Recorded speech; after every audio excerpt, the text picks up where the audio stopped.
台中火力发电厂天然气机组2期环评通过，引起地方的争议。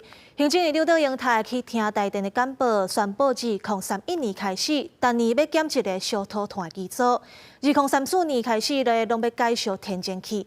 不过，南力地方的立场无共款，伫咧现场发生冲突。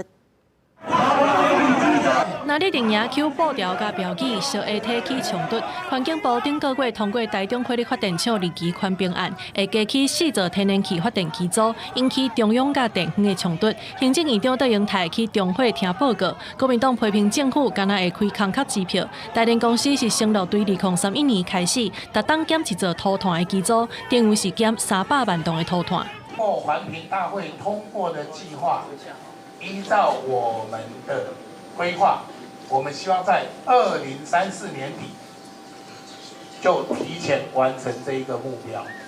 中火进前捌讲起1座天然气机组，就拆1座烧土炭的。2期计划敢若有价，搁再拆2座土炭的机组，剩的6座是要转做备用，逐档运转袂超过720点钟。在场的台中市副市长黄国勇讲唔接受，认为台电应该就要维持起1座拆1座的承诺，而且应该就要对2005年开始天然气机组启用了后，就要有具体的减土炭的措施。希望要增益拆益。 那也会兼顾到国安这个所谓的备用。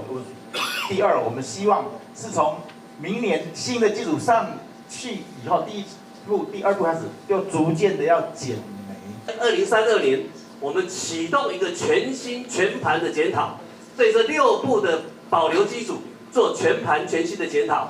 检讨的过程，加强跟地方政府的沟通讨论，加强跟地方民众的讨论。我们希望有一个新的计划还给台中。